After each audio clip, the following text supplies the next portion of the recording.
Hi and welcome to my first video in the series about the blood transport system, and today we're going to be looking at the different types of blood vessels.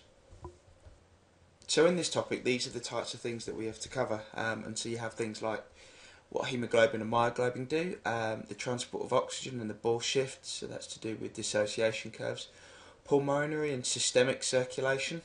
So pulmonary means the blood system to the lungs, systemic means the blood system to the rest of the body. The different types of blood vessels, things to do with blood pressure and velocities, and venous return, and arteriovenous difference. And the thing that we're going to focus on today are basically the blood vessels.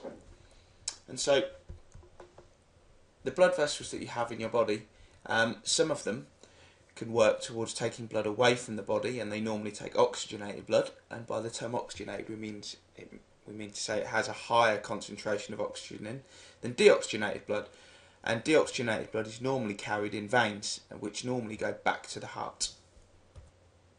So there are three major blood vessels that you find within the body: arteries, which carry oxygenated blood away from the heart; veins, which carry blood back to the heart; and capillaries, at the site of exchange. And so you find capillary beds around tissues and around organs, and it's the site at which oxygen and carbon dioxide and glucose are exchanged. Now, if we look at first our arteries and we look at what they look like, with an artery it has quite a small lumen. Now, a lumen's termed as basically the hole in which the blood flows through, and like nearly all of the blood vessels, they have an endothelial layer, so an endothelium, which is usually quite thin. With arteries, they have very thick elastic fibre and smooth muscle tissue, so that section of them is quite thick. And it needs to be quite thick because it needs to be able to withstand the high pressures that arteries take the blood at. And so therefore, if they weren't thick enough, they could potentially burst, and that could cause damage. You also have the outer layer, which is labelled here as collagen fibres. You may see this labelled in your book as something else, but essentially your outer layer, or your tunica externa, as it may be labelled in your book, again is of a reasonable thickness. If we compare this to veins, you can see there the major difference. If I flick back and forth, you can see that the vein has a much bigger lumen, and the reason for that is it carries the blood at a much lower pressure, and so that means that having a bigger lumen reduces the amount of friction, and therefore the blood can more easily flow back to the heart. Because it carries it at lower pressure, this is why it needs to be much bigger. Again, the endothelial layer, or has an endothelium there, it has a much thinner elastic and smooth muscle section, and the reason for that is, again, it carries it at lower pressure, and so therefore it doesn't need to be elastic, and it doesn't need to stretch in the same way that arteries do. And again, you have this external tunica external, your collagen fibres on the outside of the vein. The final one that we look at is just the capillary, and this is the smallest of all of the blood vessels, and it just consists of a very small lumen and a very thin endothelial layer.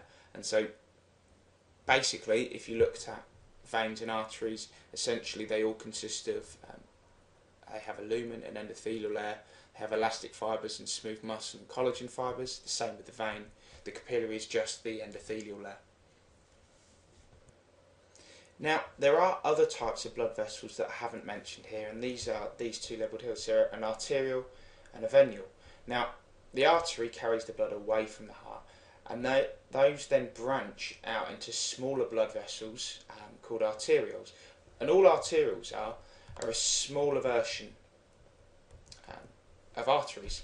And so you can, if you were to look at a cross-sectional diagram of an artery, it would just be, of an arteriole, it would just be a much smaller version. And in much the same way is the venule. The venules are smaller versions of veins, and those collect together here to form a larger vein. You'll also notice here, which I've got in the middle here, this capillary bed. And so what you can look at in terms of the artery, it goes from being quite a thick blood vessel, becoming progressively thinner, and down to the thinnest blood vessels, which are capillaries. They begin to thicken to produce the venules, and then those collect together to produce the veins. A collection of capillaries is sometimes referred to as a capillary bed, and because the capillaries are very thin, they're very good at exchanging materials like oxygen, carbon dioxide and glucose. If you join me on my next video, where we'll be looking at some other adaptations, particularly with veins, and also looking at vasoconstriction and vasodilation.